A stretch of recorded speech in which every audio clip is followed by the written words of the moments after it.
Selamat pagi, Dek. Kami Baik, perkenalkan saya perawat Opria yang berjaga pada pagi hari ini. Sebelumnya, apakah benar dengan adik I ya? ya, Coba saya periksa dulu gelang tangannya. ya, Oh iya, benar dengan adik I ya, Bu, Dek ya. Baik, sekarang saya akan memberikan adik edukasi terkait diet pada diare. Jadi nanti saya mohon untuk keluarga juga ikut mengikuti mendengarkan edukasi yang akan saya berikan. Sebelumnya apa ada yang ditanyakan, Dik? belum. Baik, eh, saya rasa pemberian edukasi ini kurang lebih selama 15 sampai 20 menit. Jadi, saya mohon disimak dengan baik. Jadi tujuan untuk memberikan edukasi ini untuk menambah wawasan dan informasi adik dan keluarga serta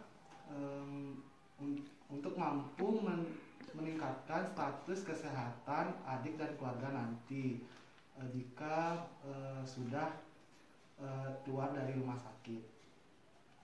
Baik, kalau begitu saya akan mulai penyuluhan kegiatan ini ya, Adik ya. Ya, Jadi apakah adik sudah tahu dengan penyakit yang adik derita? belum. Jadi, baik, jadi penyakit yang adik derita itu yaitu diare ya. Jadi diare itu merupakan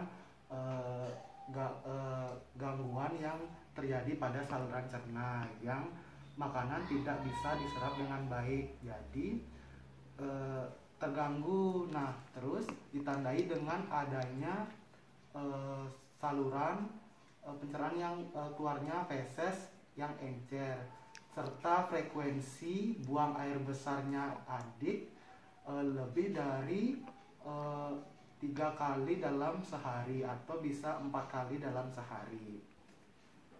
Terus, nah, apa di sini? Apakah adik tahu apa itu penyebab dari diare? Tidak. Nah, jadi banyak sekali penyebab dari diare itu ya. Terus untuk penyebab diare yang paling umum tadi sudah saya katakan bahwa terjadi adanya infeksi kuman yang masuk pada saluran cerna yang terjadi di usus besar. Terus diare juga terjadi karena akibat adanya radang pada saluran cerna.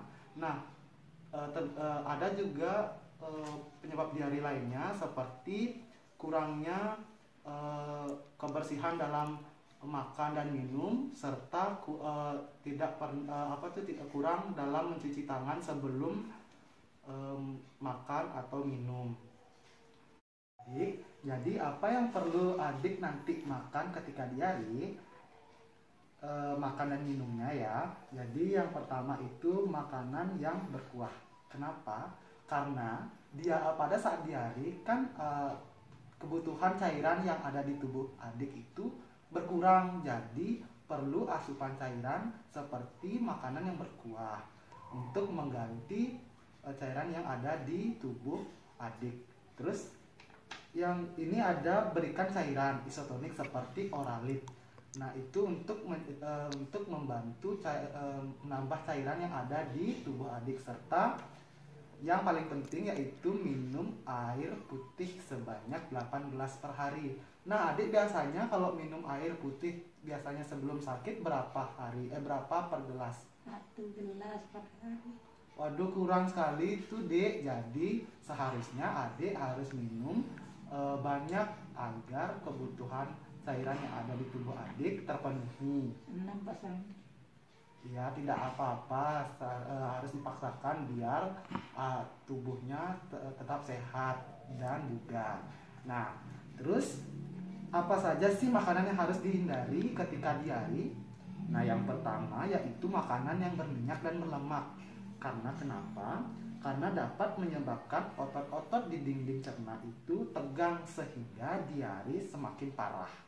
Terus Nah, yang kedua yaitu hindari pengolahan susu. Karena kenapa? Nah, di dalam susu itu ada kandungan laktosa. Nah, saat diare, usus sulit untuk memproduksi salah satu enzimnya yaitu enzim laktase. Nah, enzim laktase ini berguna untuk mengatur adanya kandungan laktosa. Nah, hal ini yang menyebabkan diare semakin parah pada tubuh adik. Nah, yang ketiga yaitu sayuran yang mengandung gas. Nah, salah satunya yaitu ada kembang kol, ada kacang polong, ada brokoli, ada buncis, sayuran berdaun hijau, paprika, jagung, dan kubis. Nah, selanjutnya yaitu minuman alkohol dan kafein. Kenapa? Karena minuman dengan kandungan alkohol dan kafein itu akan mengakibatkan tinja adik encer. Nah, hal ini akan memperparah diare yang adik derita. Terus yaitu pemanis buatan.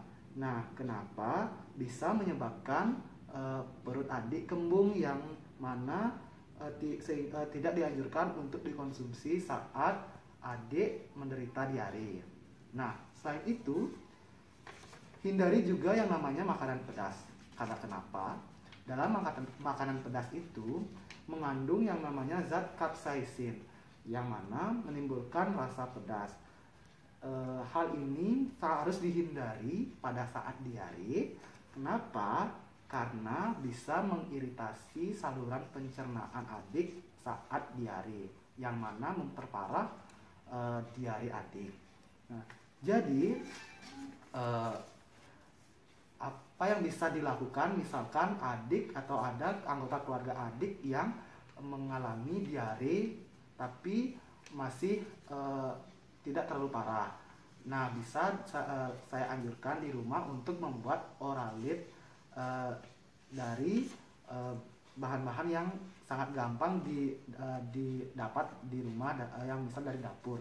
Nah, bahan-bahannya yaitu ada 6 sendok teh gula pasir, yang kedua yaitu setengah sendok teh garam. Nah, yang ketiga 1 liter air minum atau air matang atau air yang sudah dimasak ya adik ya. Nah, jadi cara pembuatannya itu apa saja? Yang pertama yaitu cuci tangan dengan sabun atau air dan air sebelum membuat oralit. Jadi apakah adik sudah bisa melakukan cuci tangan dengan benar? Belum. Belum. Jadi saya ajarkan ya. Iya. Yang pertama lakukan seperti ini. Iya. Bisa dilakukan 4 kali atau 6 kali. Sebelum itu cari air keran yang mengalir, terus cari sabun, baru digosok seperti ini. Iya. Terus pada punggung tangan seperti ini selama 4 sampai 6 kali sama, terus sela-sela jari, terus dikunci jari-jarinya dan jempolnya mengusap pada sela-sela jari yang belum terkena sabun tadi. Terus selanjutnya yaitu seperti ini ya, seperti ini diputar jempolnya selama 4 sampai 6 kali juga bisa. Terus ujung-ujung jari ini diputar pada telapak searah dengan jarum jam. Dan yang lagi satu. Setelah itu bilas pada air yang mengalir dan tutup keran.